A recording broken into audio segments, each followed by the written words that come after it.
सरकारी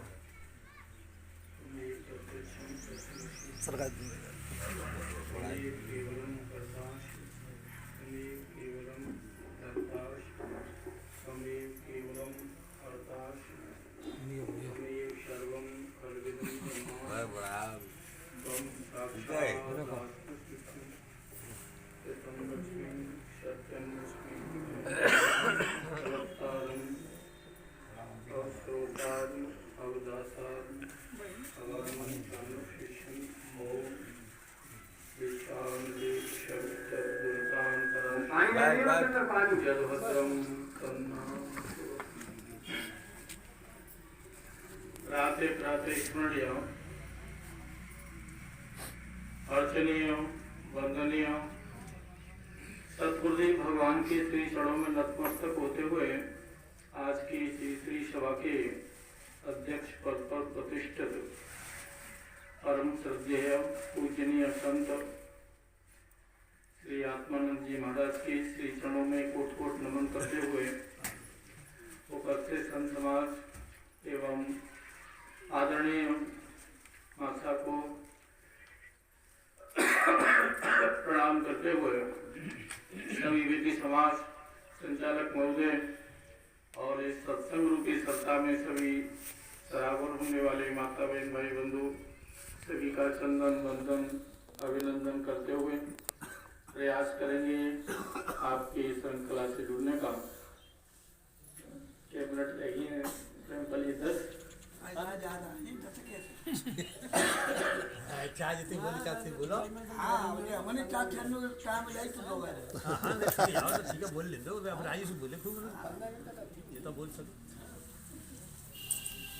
विषय बहुत ही मार्मिक और बड़े ही सरल ढंग से माँ साहब ने व्याख्या की, बहुत सुंदर अच्छा लगा।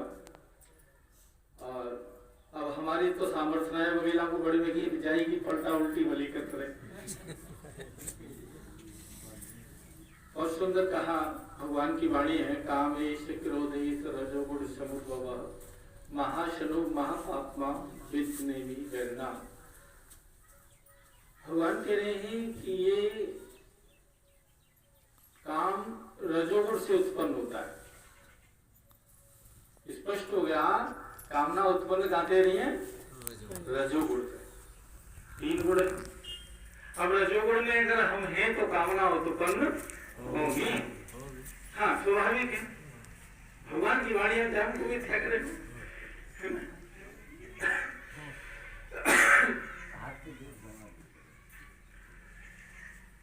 रजोगुण से किसी भी वस्तु या किसी विषय को प्राप्त करने की जब ललक आती है सत्वगुण से तो भक्ति बन जाती है। और रजोगुण से जब वही ललक प्रकट होती है किसी वस्तु को प्राप्त करने की तो वह जो है फिर काम बन जाती है, कामना बन जाती है। बस इतना सा ही अंतर है, थोड़ा सा ही अंतर है। अब जब तक हम रजोगुण में हैं तब तक ये कामना उत्पन्न होती रहेगी, है ना। भगवान कृष्ण कह रहे हैं मैं नाम कह रहा हूं कि जब तक रजोगुण है तब तक ये कामना उत्पन्न होगी। अब कामनाओं से बचने के लिए, काम से बचने के लिए हमें क्या करना पड़ेगा? रजोगुण से बचना पड़ेगा। रजोगुण से बचना पड़ेगा। रजोगुण से अगर हम बच जाएंगे तो फिर हमारी कामनाएं छूट जाएंगी। तो अब ये कैसे मालूम पड़े कि भाई हम रजोगुण से बच रहे हैं, है ना। श्रीमद् भागवत के 11वें स्कंद के 25वें अध्याय के 3रे श्लोक में व्यास जी कह रहे हैं, समो दमो तितिक्षेच्छा तपः सत्यम दया स्मृति तुष्टि त्यागो अस्पृहा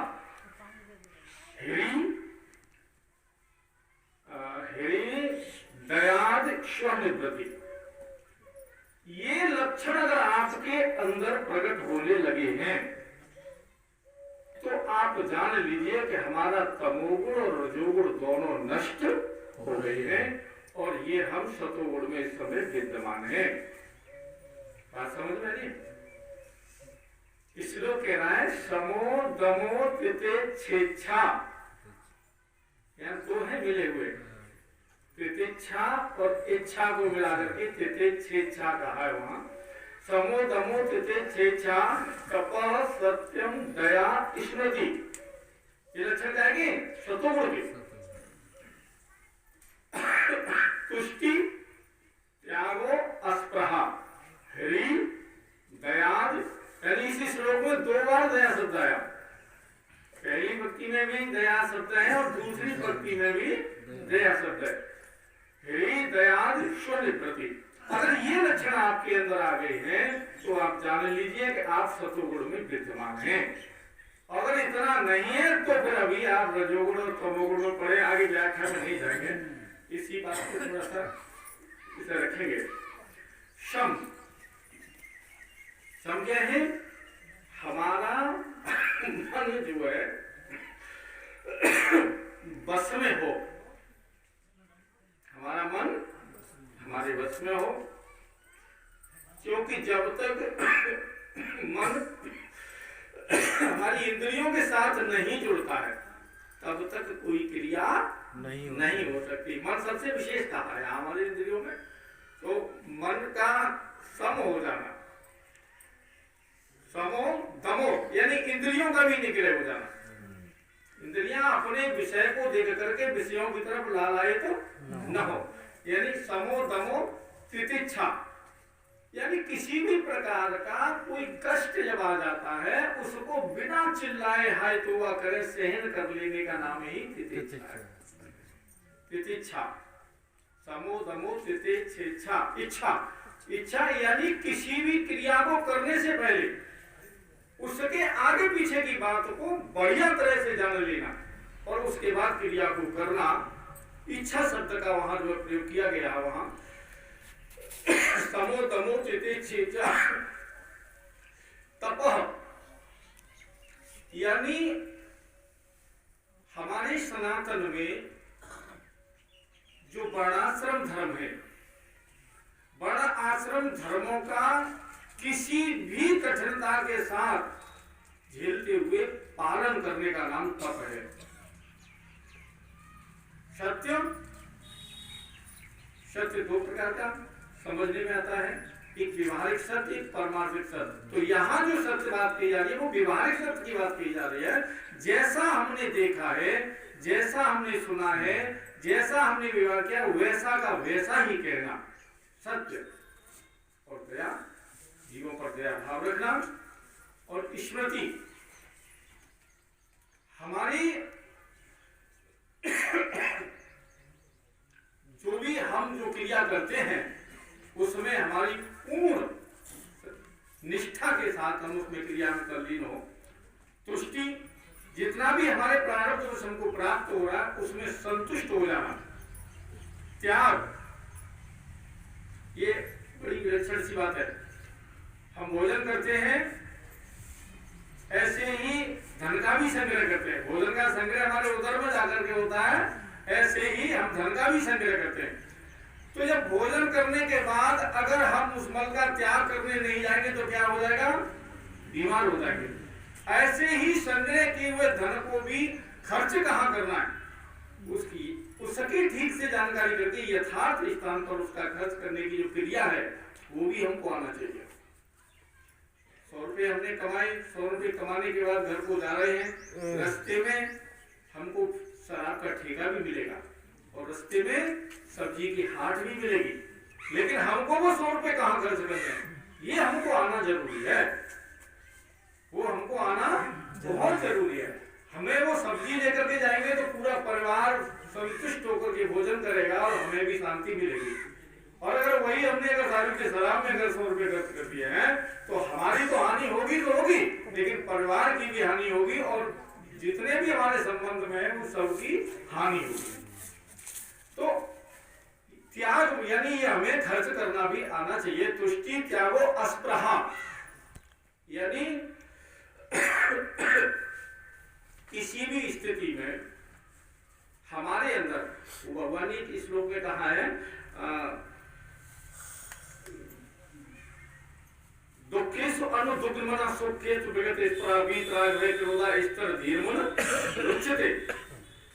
और उसके बाद में हरि माने लज्जा, यानी शास्त्र सम्मत कर्म जो है उनमें हमें कभी लज्जा की आवश्यकता नहीं होती, लेकिन उसके विपरीत जब कर्म करते हैं तो उसमें हमें लज्जा आना भी अनिवार्य है, यानी उससे हमें लज्जा भी करनी चाहिए जो शास्त्र के विपरीत कार्य हैं। फिर आया दया। तो दया माने देना भी है, दया माने रक्षा भी है ना?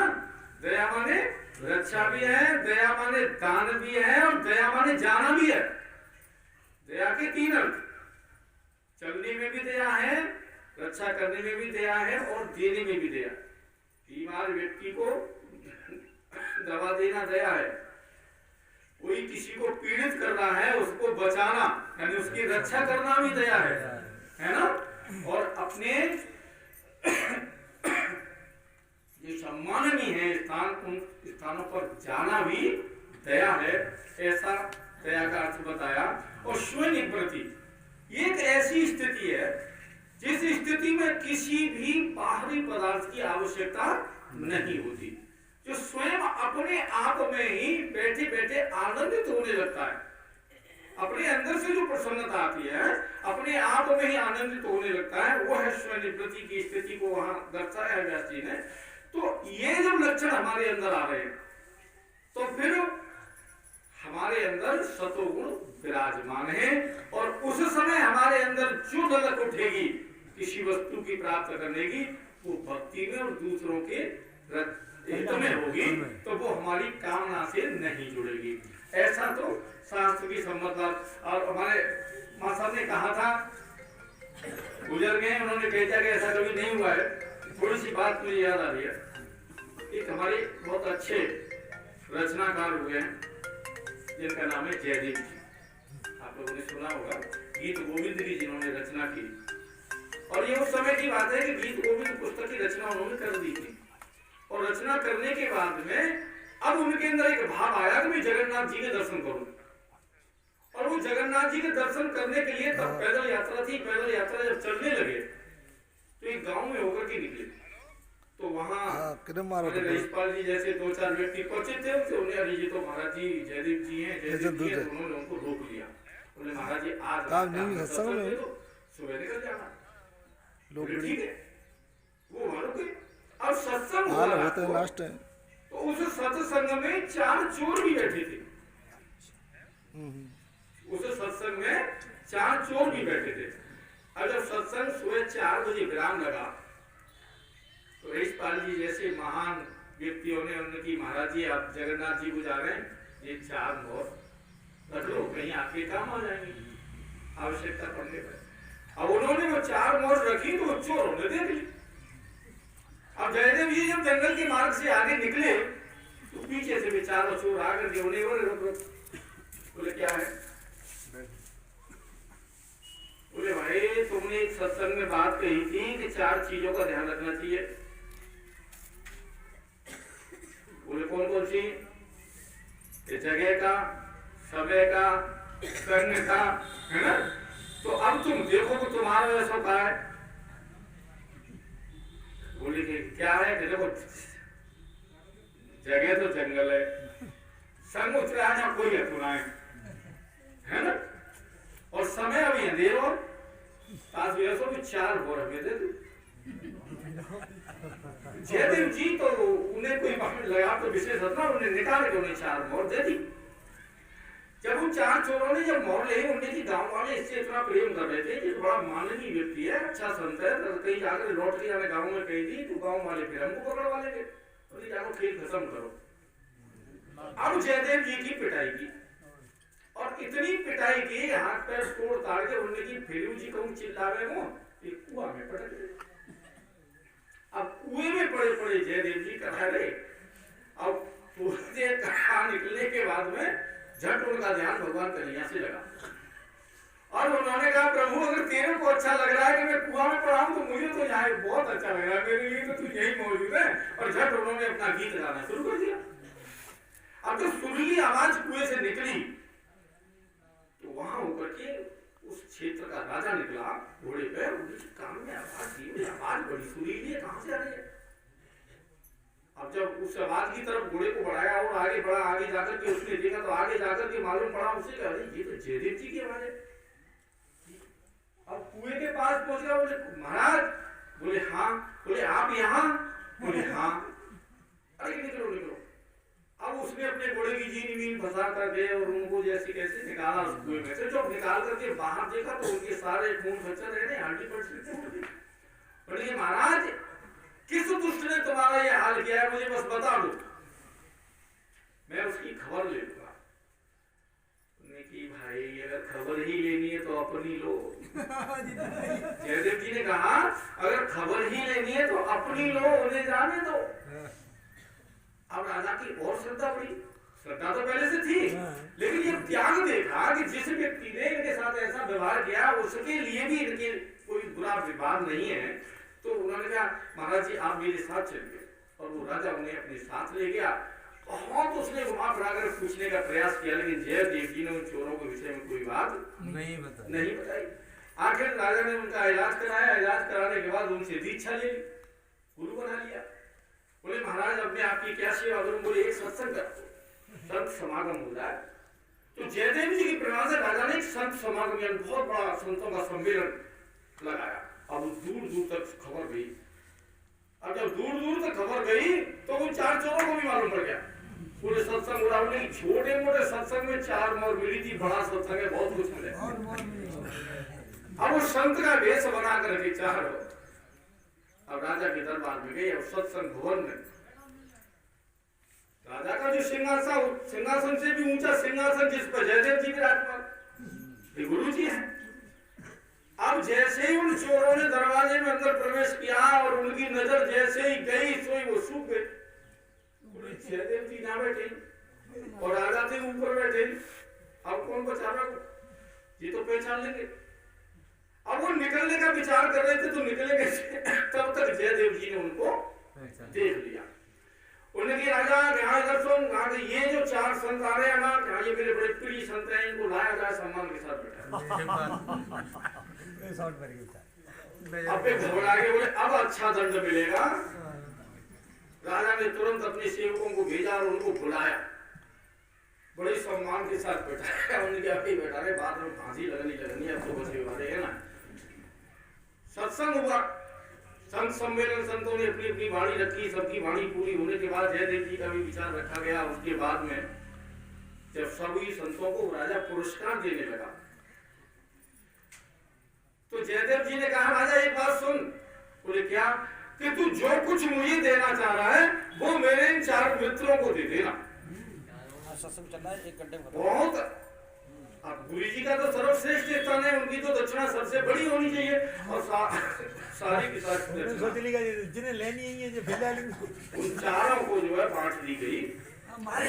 और देखो भाई ये गुरु जी के प्रिय व्यक्ति हैं, इनको पहुंचा के आओ। अब उनका सामान लेकर के राजा के सेवक पहुंचाने के लिए चले। जब राजा के सेवक पहुंचाने के लिए जा रहे थे तब जंगल में जब रास्ता तय कर रहे थे तब उन सेवकों ने पूछा महाराज जी एक बात कही। बोले हाँ। बड़े बड़े संत आए, इतना सम्मान किसी को नहीं मिला, इतना सम्मान आपको मिला। आखिर तुम्हारी महाराज जी के क्या परिचय है ये तो बताओ। अब वो क्या कहने लगे, तुमको अब क्या बताएं, ये बताने में अच्छा नहीं लगेगा। नहीं महाराज थोड़ा बताएं, हमारी बड़ी लालसा है। तो उन चोरों ने कहा कि ये जयदेव है ना, ये हमारे साथ ही रहता था और हम एक राजा के यहाँ राज दरबार में नौकरी करते थे, नौकर थे हम सभी लोग। इसकी नीयत बिगड़ गई तो ये राजा की रानी पर कुदृष्ट डालने लगा। तो उस राजा ने इसे मारने के लिए हमें सौंप दिया। और जब हम इसको मारने के लिए जंगल में ले गए तो हमारी इससे मित्रता थी, इसलिए हमने इसको छोड़ दिया, मारा नहीं। थोड़ा बहुत दंड देकर के छोड़ दिया, चले गए। वो इतना के ही पाए थे कि वो धरती एकदम फट गई और वो चारों के चारों वो धरती में समाहित रह गए। और वो जो धन था वो सेवकों ने लौटा करके फिर उन्हें जाकर के दिया राजा को कि बोले ये क्या है? बोले महाराज ये तो चारों के चारों धरती में समा गई। बोले ऐसा कैसे हुआ? तब उन्होंने वो कहानी बताई कि हमने ये पूछा था कि इनका क्या संबंध है। तब उन्होंने बताया। तो क्या बताया? बोले ऐसे ऐसे उन्होंने बताया। उन्होंने कि महाराज इन्हीं लोगों ने तुमको मारा था। बोले भाई क्या करूं, मेरी तो ये विचार था कि ये धन के कारण अत्याचार करते हैं। अगर इन्हें धन मिल जाएगा तो इनका स्वभाव बदल जाएगा। लेकिन जब इनका स्वभाव इतने पर भी नहीं बदला तो मैं क्या कर सकता हूँ? ये तो प्रभु की इच्छा है। तो बंधुओं, जब हम शतोगुण प्रधान हो जाते हैं और जब हम इस मार्ग पर चलने की प्रक्रिया में होते हैं तो भगवान ने योगक्षेम महाम्यम शब्द कहा है। वो कहते हैं मैं अपने कष्ट को तो सहन कर सकता हूँ लेकिन अपने भक्त के कष्ट को कभी सहन नहीं कर सकता। हमें प्रयास करने की आवश्यकता नहीं होगी। केवल भगवान हमारी तत्क्षण रक्षा के लिए उपस्थित होंगे। जैसे जयदेव जी की रक्षा के लिए तत्पर उनके साथ रहे, लेकिन हमें जयदेव बनने की जरूरत है। जब तक हमारा सतोगुण नहीं जगेगा तब तक हम जो है प्रवणातीत होने का तो विचार ही न करें। हाँ, मैं इन्हीं शब्दों के साथ में अपनी वाणी को